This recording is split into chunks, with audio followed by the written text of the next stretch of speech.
So now that I'm going to start digging into it, the biggest challenge for this study is the finger changes, the fingering changes. One of the most complicated, like chromatic or chromatic based like changes, passages, is anytime we have to go around F sharp, E sharp, or F sharp, F natural, G flat, F natural in succession, because it's always kind of an awkward fingering thing that happens multiple times throughout this study. I'll explain. Anytime we have to work with the chromatic F sharp fingering and move around up and down from there, it causes issues. So I'm going to highlight a few of these spots and then talk about them. And it happens a lot. Let me start with all the ones like the upper octave. I'll come back to the ones in the lower octave in a minute because I think they're actually more difficult. We'll start with this first page and then I'll go on and talk about some of the ones on the other page. So while I'm here, I'm also going to mark the dynamics. I think I did a decent job of observing them before, but I'm just going to mark them again. So in this upper octave, it's this here, going from E sharp or F natural to our alternate F sharp, and then having to flip back to get to like a D, for example. That's the most common change in this one. So I'm going to go from the top a little bit slower. You have to flip at some point when you're dealing with these fingerings here. Where to flip is going to be the question, and I want to figure out what my natural inclination is, and then decide if that's what I'm going to stick with.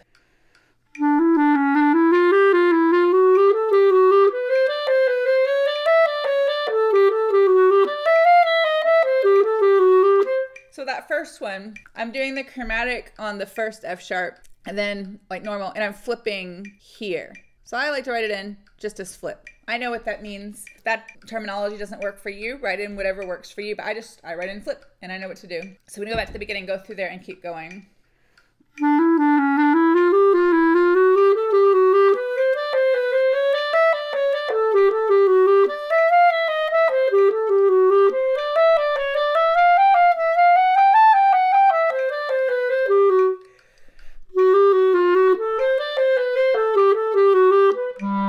So that much I think is good. So same thing there. I'm doing chromatic F sharp, then regular F natural, E sharp as it's written. I'm gonna flip between the E sharp and the F sharp, and I think that'll be okay. It's not so much having to flip. Like I always teach my students, it's the path of least resistance with fingerings. You use like the proper ones and you don't flip or slide around until you have to. And this is a case of having to. There's no way to kind of get around it on our instrument. So it's not so much having to flip between two fingerings in kind of an awkward way. It's more knowing you're going to do it, choosing when it's going to happen, and then practicing it, you know? So it's like a weird, think of it kind of like as like a weird sidestep, but you're not going to just like happen into it. You're going to practice it so that you can do it to the best of your ability. I haven't gotten into this third bar I highlighted, so I'm gonna go back to the beginning and work towards getting towards that third bar so I can sort that out as well.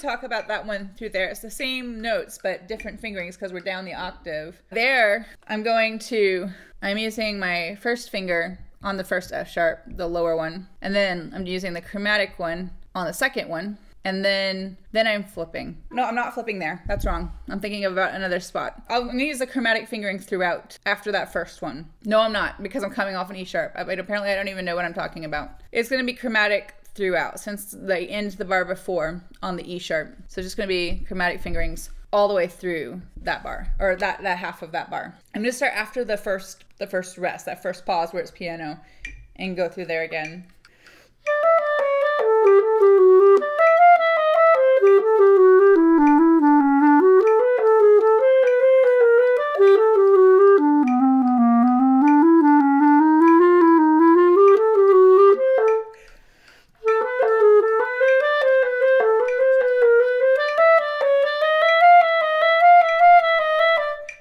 So this measure here, I'm going to play it all with chromatic, with the sliver key on the F sharp. And for the last little like bit from the F sharp to the E, instead of flipping before, I find that difficult to coordinate. So instead, I'm just going to go from the chromatic F sharp to the E. I find that transition manageable. You might not. Other clarinetists might not. They might find it easier to flip, so that the second half of the bar, F sharp, G, F sharp, E sharp. They might want to flip here, F sharp, then E natural. I find that more cumbersome. So instead I do F sharp, G, F sharp, E. No, sorry. F sharp, G, F sharp, E sharp, F sharp, and then to the E. And I just coordinate that quick change. I just find that easier. It depends on your preference, depends on your skill set. I'm going to go through that much again.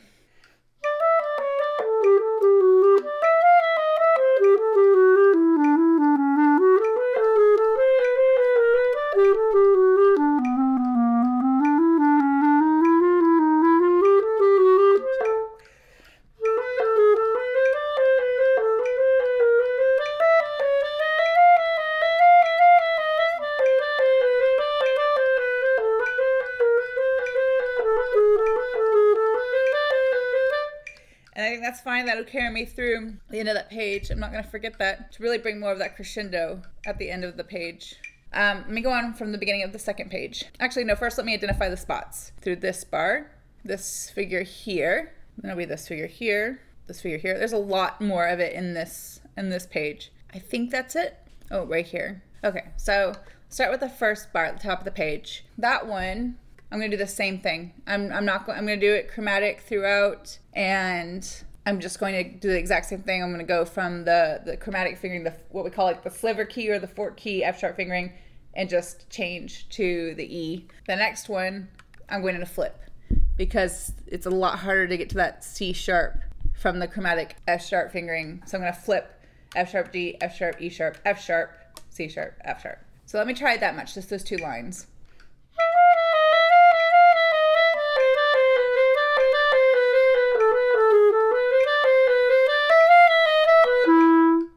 Yeah, that'll work fine. Let me go on to the next bit. So this next bit down the octave is just going to be chromatic all the way through. And, you know, I've changed my mind. Before I said on that other one that I would start on the regular, like the first finger F sharp. I lied. It's just easier to go ahead. I mean, no, that one I lied anyway because it was an E sharp immediately before. But I think when it's a chromatic passage, path of least resistance is to go ahead and start on the chromatic fingering. Even if you don't necessarily need it, it's like it could go either way the first couple of notes. Just simplify it. Just put everything in the same box, put everything in the same like area in your brain and stick to it. I think that just makes it easier. So let me go to that next one. Yeah, I'm gonna flip here. The next one, it's going to be chromatic through here, and then this will be like normal. Normal being a relative term. I feel like every clarinetist has a different definition of what normal fingerings are, but normal to me. And this will just be all chromatic here as well. I'm gonna go from the top of this page again.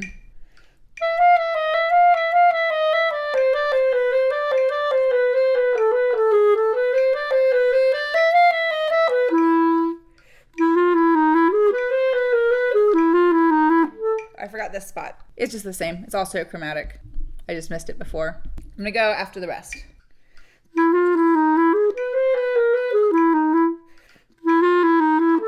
Nope, I changed my mind again. I gotta flip here so I can use right hand B because I just like it better.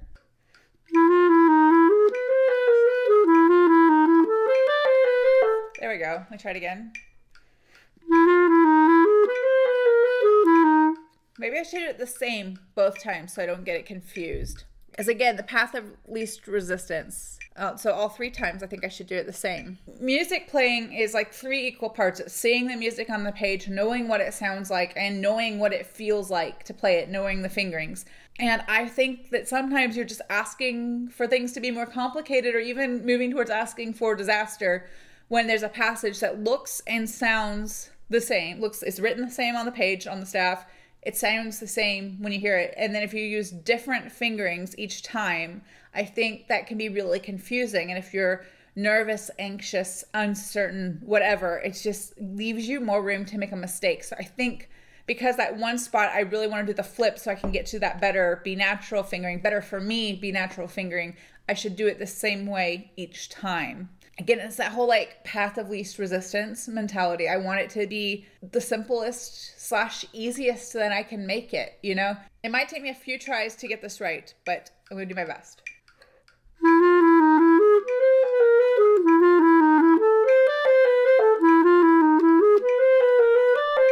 You know what? I'm gonna do it even slower for a minute.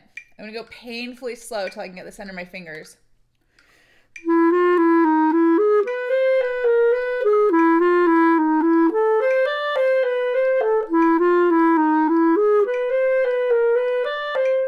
Let's try going back to current practice tempo.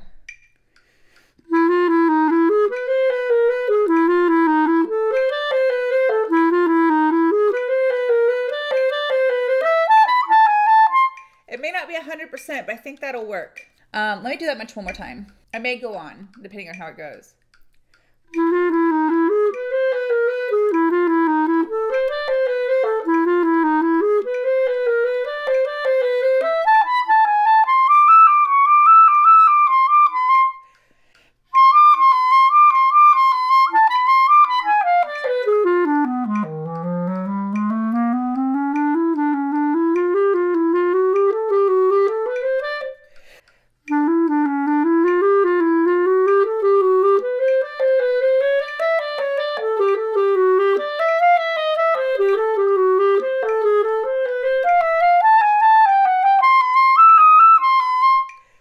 Do the chromatic scale one more time.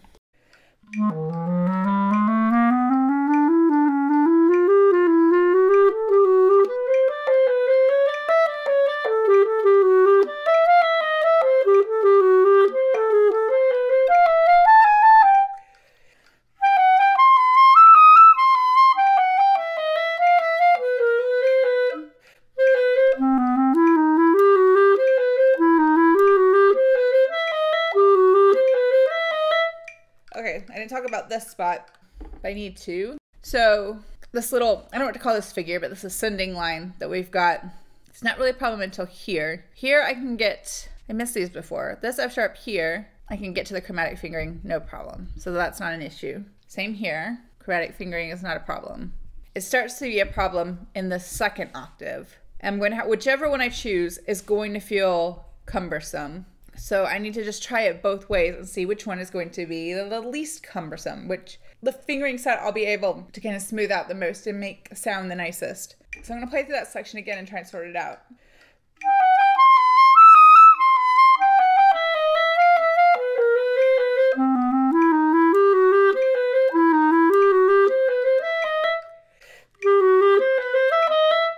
I think I'm going to flip.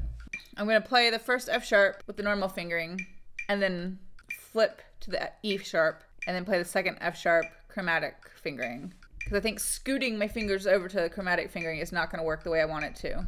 The last one is a little bit different. But it's going to be this, I'm going to flip on the second too, and I think that'll work. Let me do that passage again.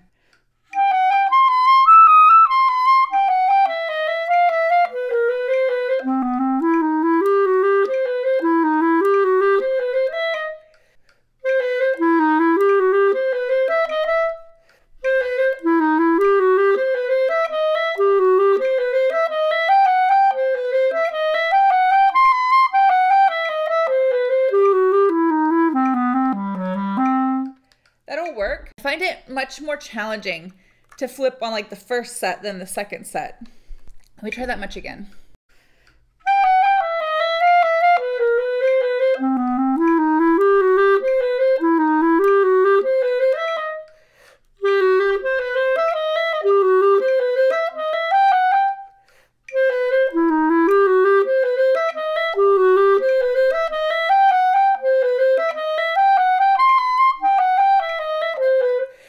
I'm rushing a little bit, but it's getting a little better.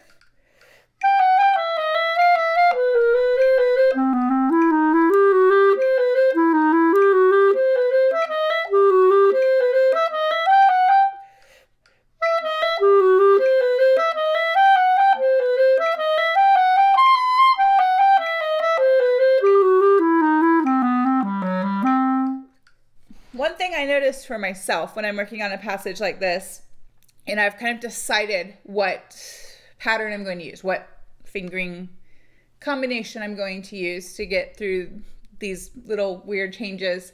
For me, the next step is to practice it and make sure that I'm not rushing. I'm going to do that much again.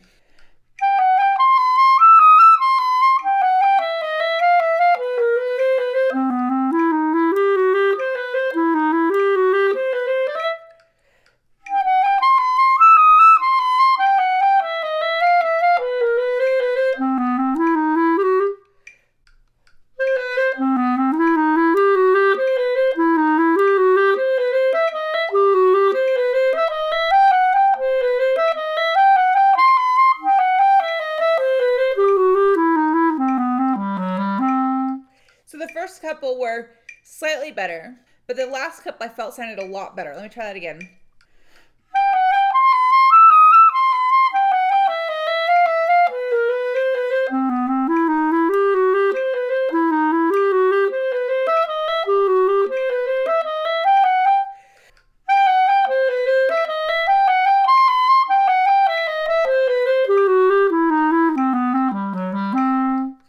Now that I've worked on that some, let me try and put all this back in context a little bit. I'm going to go from the top at this tempo again.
Better. It's sounding less frantic, though I do feel like there are a couple places where I'm still rushing, but at least I'm kind of grabbing control of it again and reining it back in. I want to try to start speeding it up a little bit because it is vivace, not moderato. So let me try going back to my initial tempo, which is dotted quarter equals 60, and see how this goes.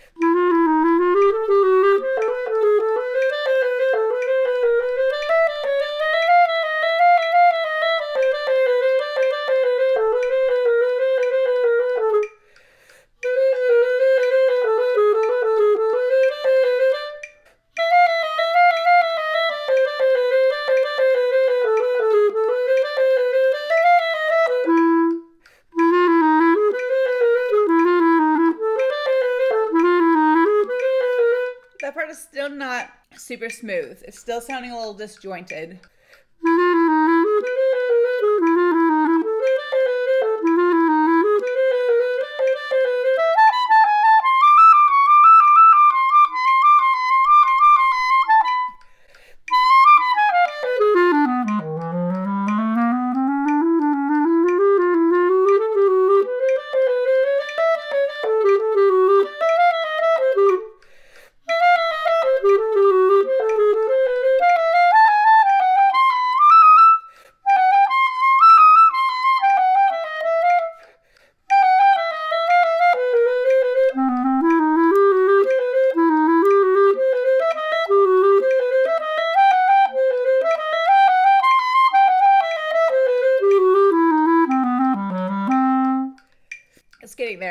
Still some issues that have stayed the same. A couple new issues in that run through. I'm gonna do the second page from the third line one more time.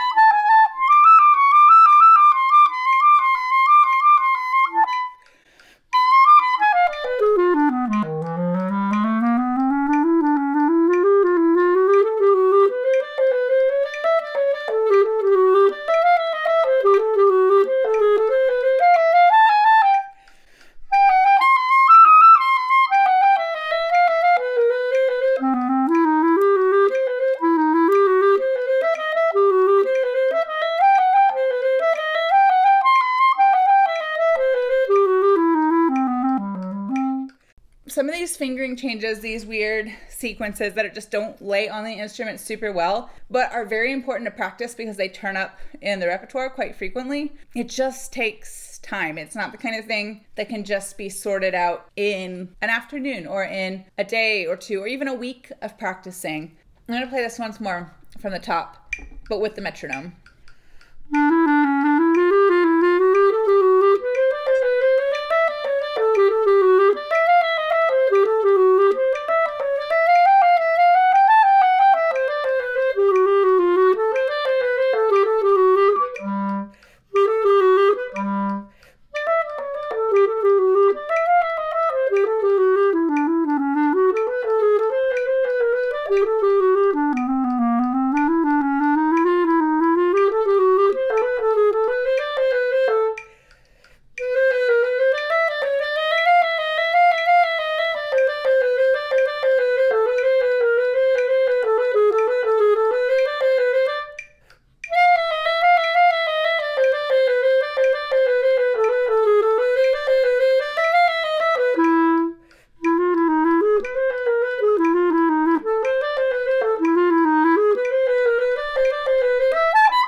to make it to the end before I breathed again, but I didn't quite make it. That was a lot better than when I played it through last time. So let me go back to the beginning of this one and I'm going to start working on it. The way I'm going to approach this is the way I would advise my students to approach this if they're working on it. I'm of course going to take a big breath, the one spot where there is room to grab a breath, but there is actually like, well, you can breathe here as well because of the rest, but you cannot, or I cannot, you might be able to, but I cannot play this study with just those two breaths. And because this is a study and not a performance piece, like I wouldn't play this for performance. So I am going to just kind of pause, like take a breath, like take a whole beat so I can align with the metronome and then come back in.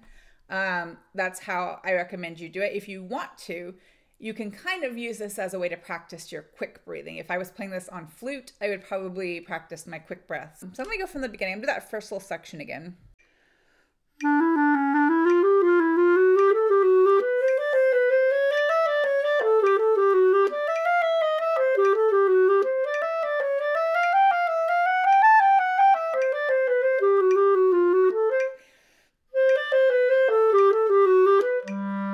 this is a hair too slow for me to make it one breath. Let me try 60, quarter note equals 60.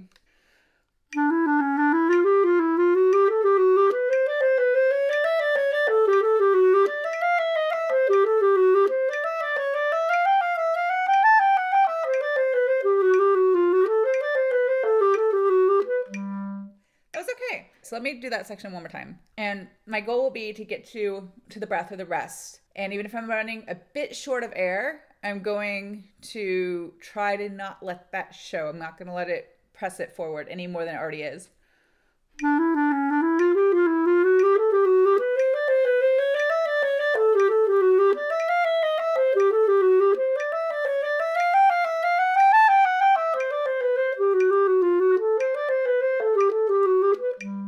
That time I didn't get a very good breath at the beginning and I only just made it. So let me do that one more time.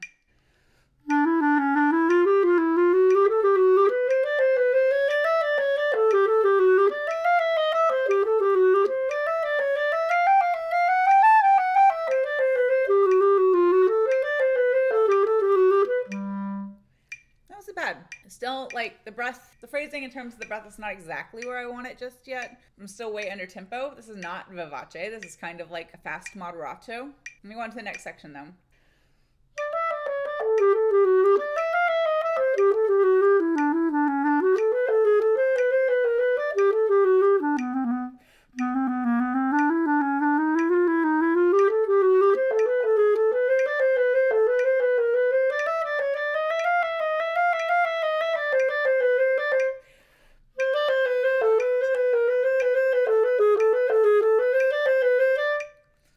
Spot I messed up on was this here, the C sharp, D, C sharp. It is not really a complicated change, but for some reason it's taking me by surprise. I think it's just how close these two fingers are, like physically, that sometimes if I don't have them like perfectly aligned like a little unit, it doesn't work the way I want it to. That's what it is. I'm not aligning well. I'm not lining this ring and ring finger and pinky finger up together the way I want it to be or the way it needs to be. So I'm going to focus on those couple of measures and figure out where it is exactly that I'm getting out of alignment so that I can hopefully make that sound okay.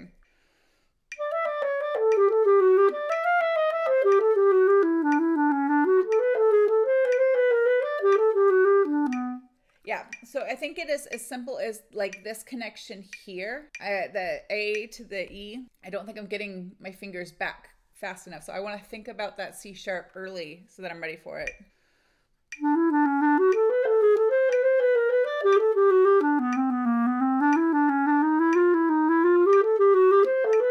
That's better. I'm gonna do that again.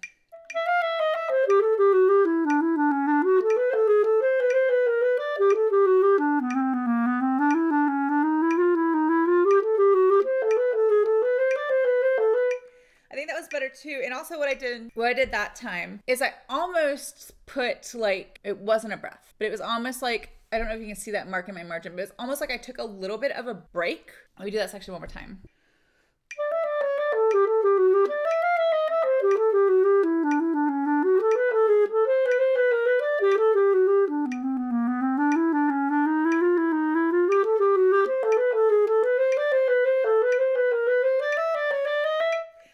going to try doing the whole page now.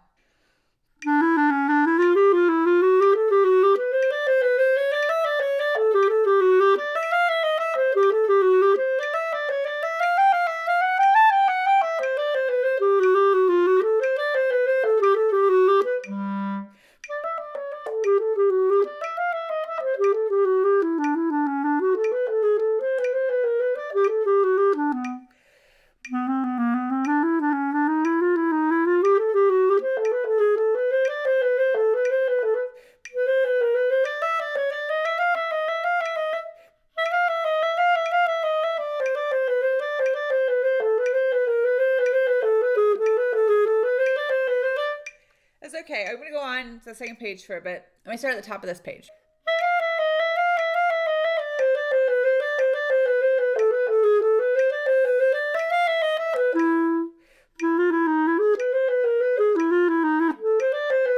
This is that spot where I got stuck before. I couldn't decide if I wanted to do all three of these little measures the same or do the one with that goes to the B rather than the A sharp differently. And I think last time I determined I wanted to keep them all the same for consistency. I have changed my mind. I'm going to do, let's see. Yeah, I'm not going to flip on the other two. It's just too much extraneous movement. I didn't mean to do that. So I'm going to just kind of leave them with the chromatic fingerings on the first two, and I'm only going to flip on this one right here because I find getting from the chromatic F sharp to the B is too messy. So it's easier if I'm going from the first finger F sharp. So let me try that again.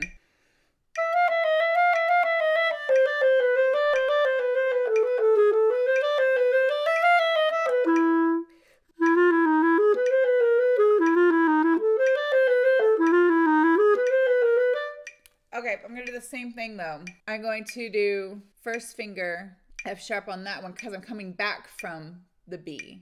And so these are all chromatic. And I'm going to change to chromatic starting there. Try that again.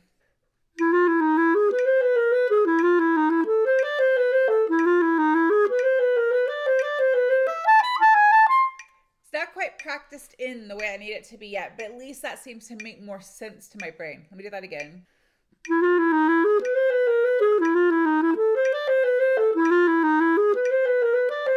Yes, I think that makes more sense, even if it's not 100% secure yet. I'm going to try that again, but with the intention to keep going.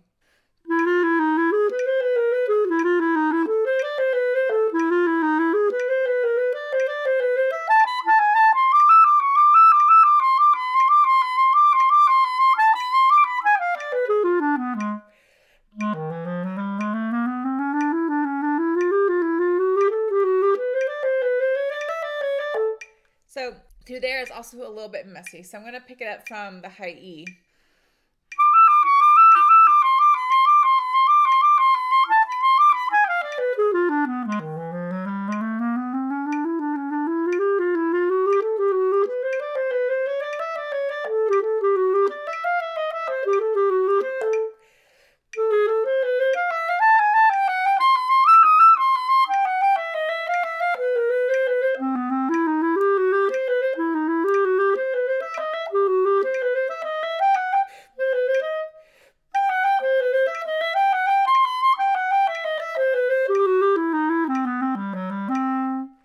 Section is much better than it was 2 weeks ago.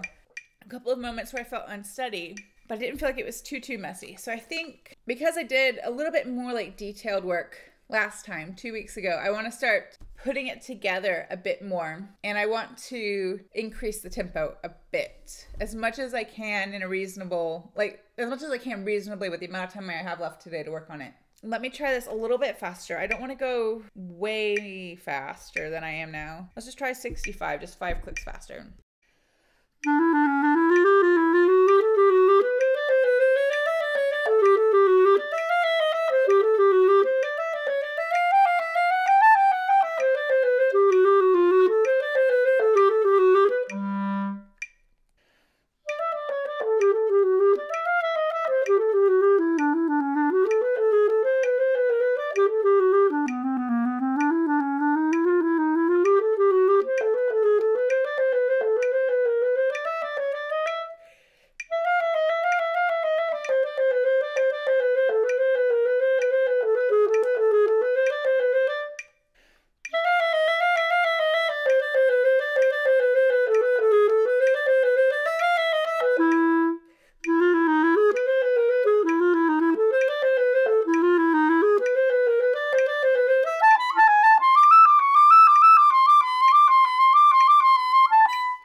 little bit more at this tempo before I speed it up again. Let me try this again at this tempo.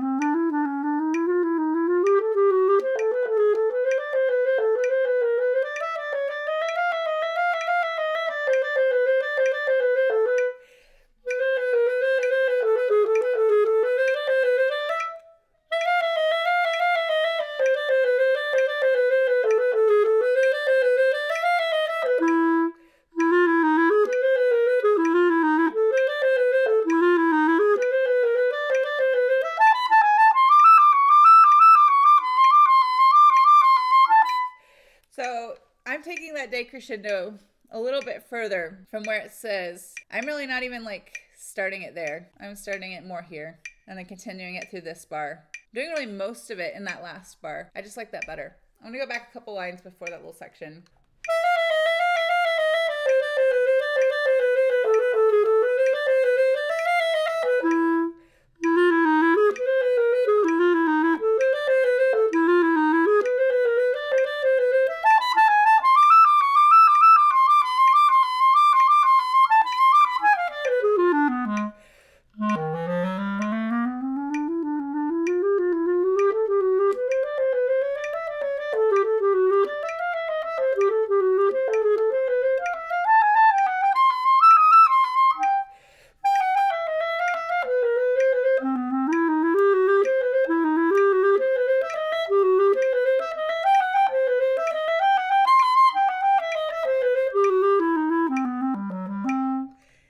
To get softer at the end. I was just running out of air. But I don't think that was that bad. It was certainly much better than it was a couple weeks ago.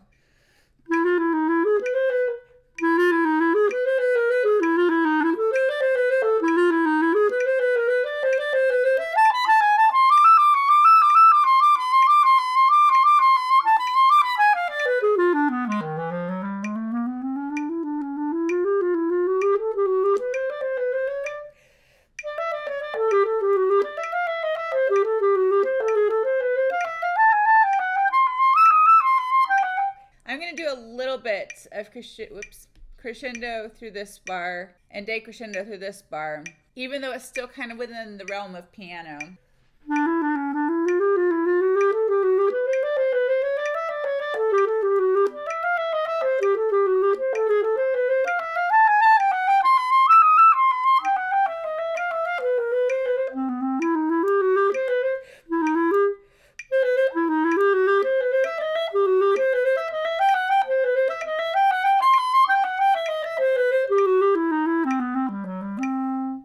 I feel like even though there's still some spots where it's a little bit herky-jerky, where a couple of my note-to-note connections are not 100% yet, it sounds so much better than it did a couple weeks ago. I'm going to try this again at this tempo. Dotted quarter equals 70.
Parts of that were better that time. Parts of it were not as good as the time before. Because I think dotted quarter equals 70 is going to be a fine like goal performance tempo for now for this one. This is more realistic for where I'm at now. So this is where I'm going to finish it out today. So I want to see if I can just smooth it out a bit more. And also give or take a breath or a page turn. Try and make it more connected with fewer like mistakes and pauses.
That is normal for me. I don't know if that's normal for anybody else. But when I've been playing something faster and I suddenly slow it back down, like I make more mistakes because it's like those things that I found that weren't quite ready for me to go faster. They like come back in the slower version. I think what I want to do now, I want to try it without the metronome and see if I can prevent myself from rushing and keep it very nice and even. But I am going to shoot for this dotted quarter equals 65 tempo as kind of like a home base.